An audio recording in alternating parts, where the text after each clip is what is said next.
எல்லாருக்கும் வணக்கம். நான் Hima Subramanian. Welcome to home cooking Tamil. நான் முட்டை பயன்படுத்தி நிறைய ரெசிபீஸ் உங்களோட ஷேர் பண்ணியிருக்கேன். முட்டை பரோட்டா, முட்டை ஃப்ரை, இந்த மாதிரி நிறைய ரெசிபீஸ் உங்களுக்கு காட்டியிருக்கேன். அதோட லிங்க்ஸ் எல்லாமே நான் டிஸ்கிரிப்ஷன் பாக்ஸில் கொடுத்துருக்கேன். அதை பார்த்து நீங்கள் செய்யலாம்.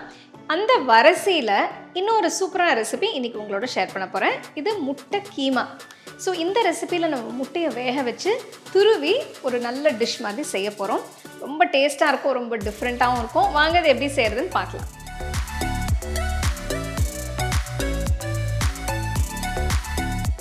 அகல கடாயில் 1 டேபிள் ஸ்பூன் எண்ணெயை ஊற்றி இதில் பொடியாக நறுக்கின 2 பெரிய வெங்காயம், பொடியாக நறுக்கின 2 பச்சை மிளகாய் போட்டு வதக்குங்க. வெங்காயம் பொன்னிறமாகிற வரைக்கும் வதக்கணும். பாருங்க, வெங்காயம் நல்லா வதங்கிருச்சு. இதில் 1/2 டீஸ்பூன் இஞ்சி பூண்டு விழுதை போட்டு பச்சை வாசனை போகிற வரைக்கும் வதக்கணும். அடுத்து இதில் பொடியாக நறுக்கிற 3 தக்காளி போட்டு கிண்டுங்க.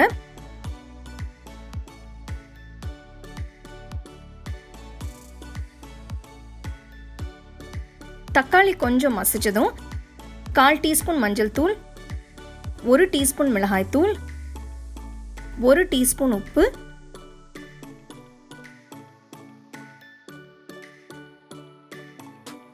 1 டீஸ்பூன் கரம் மசாலா தூள் போட்டு மிக்ஸ் பண்ணுங்க. தக்காளி நல்லா மசிஞ்சு எண்ணெய் பிரிய ஆரம்பிச்சதும் கொஞ்சம் தண்ணி சேர்த்து கிளறுங்க.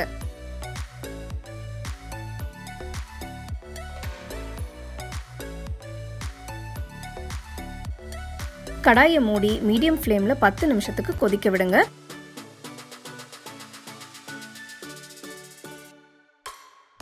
கிட்டத்தட்ட 10 நிமிஷம் மசாலா கொதிக்குது.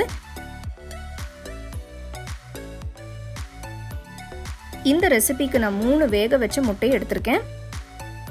இதை ஒன்று ஒன்றா துருவி போடுறேன்.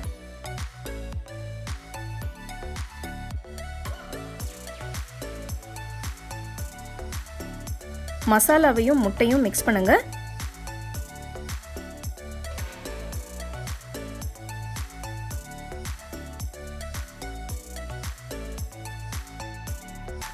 கடைசியா நறுக்கின ஃப்ரெஷ் கொத்தமல்லி இலை போட்டு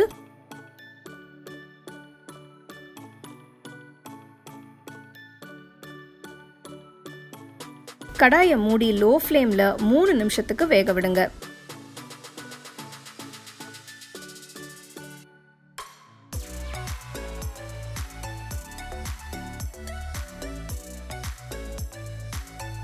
முட்டை கீமா இப்போ ரெடி. சூடா பரிமாறுங்க.